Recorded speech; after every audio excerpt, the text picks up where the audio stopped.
after covering the weakest D&D class in the Monk, it's time to jump all the way to the other end of the power spectrum.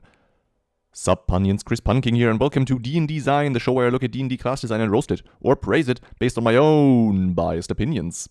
Today, the strongest D&D class of all, the Paladin. But Punking, surely you can back up this claim that the Paladin is the strongest class with facts and logic and... Yes. A while back, Chi and Monk's Temple, the wizard of D&D YouTube, because his intelligence stat is just so damn high, made an in-depth series rating all the subclasses in the game in terms of power. But because a subclass doesn't exist in a vacuum, he included the power of the base class into this arcane calculation as well. So in the end, a massive tier list was the result. By looking at this tier list and comparing the average scores of all the classes, you could deduce which D&D class was the strongest on average. And the strongest class, you guessed it, the wizard. The Paladin only came in second. Yeah, I'm gonna let this confusion sink in a bit. Okay? Good. In a vacuum, the wizard is the strongest class, sure. But I don't think that is a fair assessment because you're almost never in a vacuum. You're part of a party. Here's the piece of information you need that I've been withholding strategically from you. The remaining rankings were as follows. Third place was the Bard, fourth the Druid, fifth the Sorcerer, sixth the Cleric, seventh the Warlock, eighth the Ranger, then comes the Fighter, place 10 was the Artificer, then the Barbarian, second to last came in the Rogue, and then in last place was the Monk. Notice something? Yeah, if your party has no wizard, there are a ton of other options to choose from to fill that specific party role. Now, none of them are going to be as strong as the wizard, but you won't lose much. Compare that to the Paladin. What do you choose as a frontline if your party doesn't have a Paladin? And no, Bladesinger, Wizard, Valor Bard, and Hexblade Warlock do not do what a frontline does. They are spellcasters with a built-in armor class, not actual marshals. The next real martial class you find on the ranking is the Ranger at place number 8. So if your party has no wizard, you lose maybe 4 positions worth of power if you pick a sorcerer instead, and that is the lowest possible replacement for the wizard. If your party has no paladin, then you lose at least 6 rankings worth of power if you pick a ranger, and that is the best replacement option. This is why the paladin, in my opinion, is the strongest class. It's because it is irreplaceable. A party with a paladin compared to a party without a paladin is not even in the same league of power. But now that I've got you all excited, let's see what makes the Paladin so strong. Starting at level 1, you have a d10 hit die, wisdom and charisma save proficiencies, and all weapons, armor, and shield proficiencies. This is really strong. High hit points, incredible armor class, and proficiency with all weapons. This is the best starting off point you can have as a class. Also level 1, Divine Sense. You detect celestials, fiends, and undead. In 97% of cases, this is useless. And in the 3 remaining percent of cases, you forget to use this because it never came up before 2 out of 3 times. So yeah, this is pretty bad. But it does give me the opportunity to do this. Tangent time with Pumpkin! Let's talk about alignment.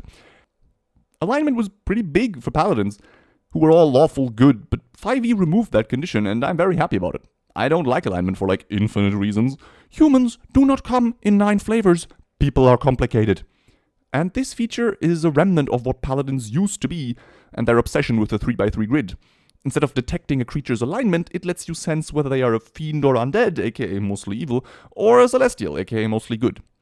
It takes the idea of things that the paladins did with alignment, which was detect good and evil, and ties it to something more tangible, namely the creature type instead. Because humans do not come in 9 flavors. People are complicated.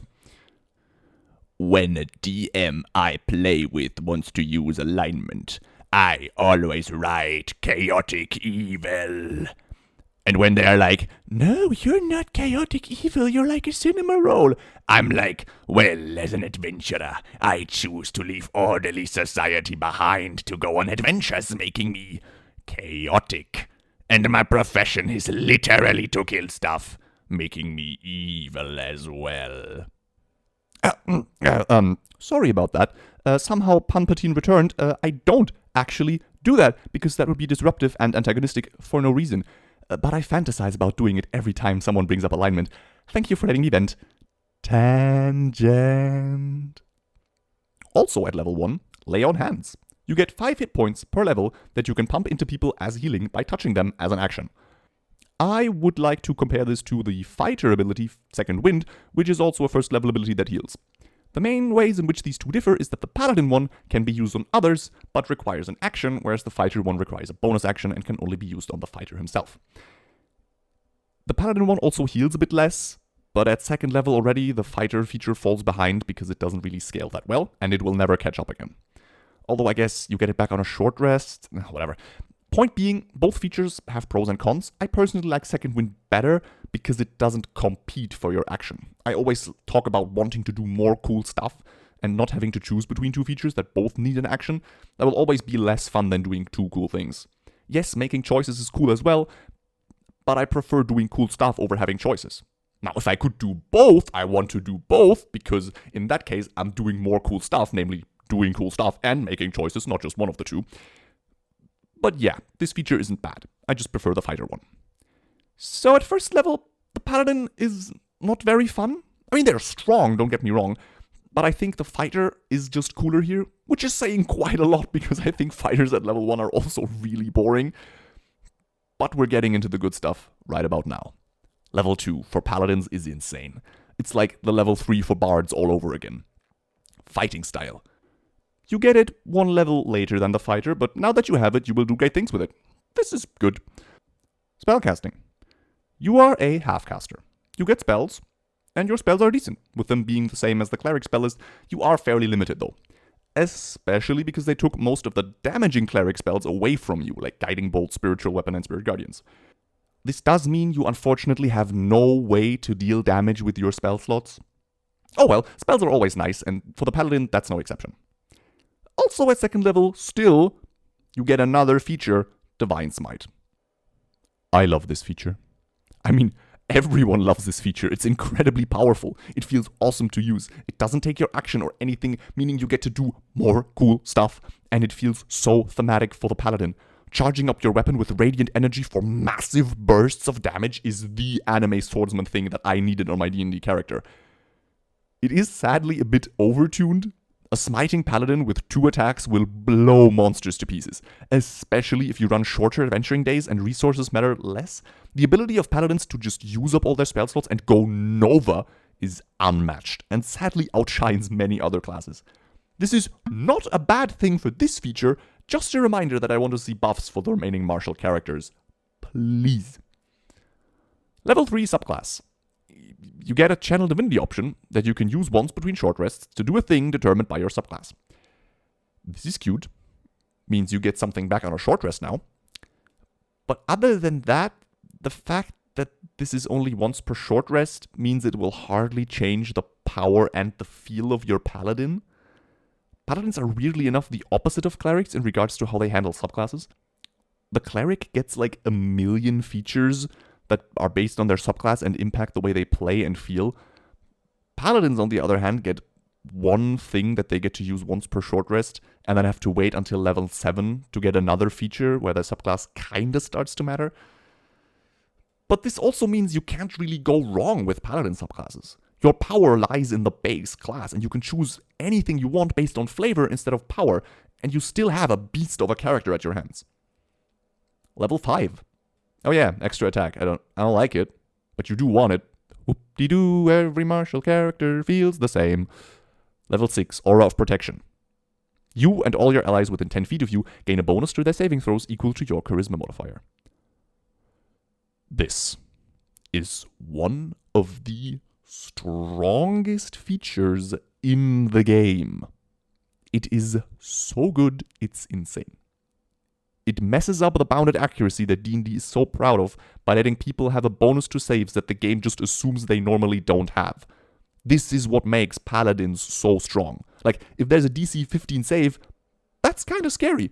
But if you can add a +5 to that save, then for all intents and purposes, it's only a DC 10 save. And you're like, oh, that's so good, what you save, what you see. and it is super flavorful as well. The Paladin, as a beacon of hope and leadership, is projecting his charisma like a protective cloak around himself.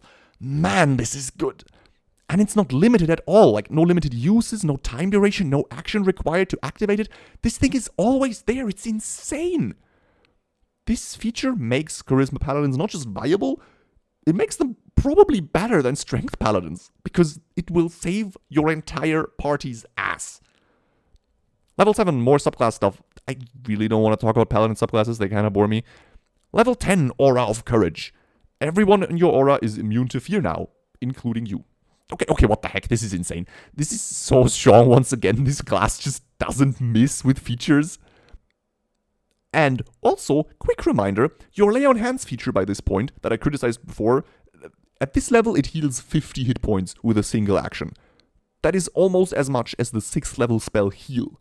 This gives your party an insane durability boost in a pinch. Like, think of this as one free use of the Heal spell that requires touch. Like, this is insanely strong. Like, why the hell is this class so good? It just gets everything, man. Level 11, Improved Divine Smite. Your attacks, all of them, deal 1d8 radiant damage in addition to your basic damage. Now, level 11, blah blah blah, tier 3 of play, where fighters get their 3rd attack, also Eldritch Blast. This is not as good as a 3rd attack every turn. But it's close.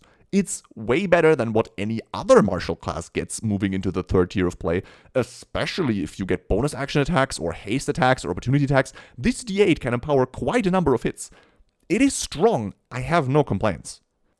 Level 14, Cleansing Touch. By touching a creature with an action, you end one spell affecting them.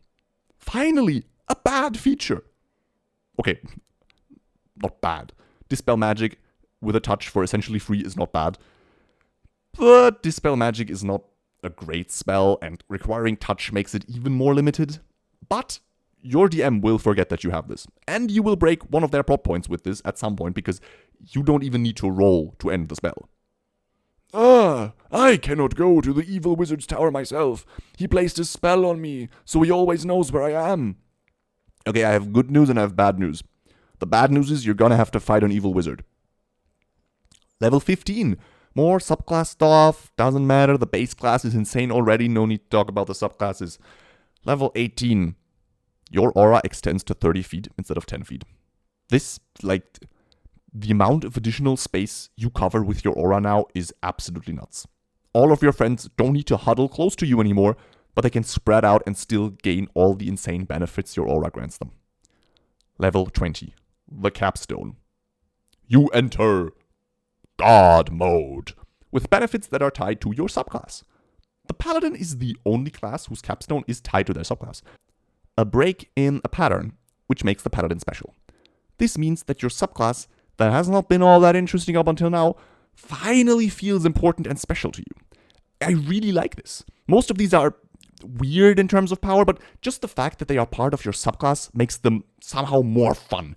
And I can't explain why, that's just true. Also, if you got the impression that I don't like the Paladin subclasses, that is not true. But this video is already way too long, and I just think that the subclasses play a very tiny role in what makes the Paladin the thing that they are. A masterclass in design that is powerful, has mechanics tied to the intended flavor of the class, and that is fun to play, though maybe a bit basic in the end. I would like more subclass involvement and innovation, because right now all Paladins kind of feel the same, and I think more interesting subclass design could truly make different Paladins feel different from one another and add more variety to the Paladin playstyle. But other than that, there is very little to complain about. The Paladin is great. I have been on a spiritual journey to try and understand what an outro even is, and I was told that an outro is like an intro, but for the end of a video. So let me try this. Sup, Punions, Chris Punking here, and welcome to DnDesign, the show I look at D&D class design and roast it, or praise it, based on my own biased opinions. That felt wrong on, like, so many levels.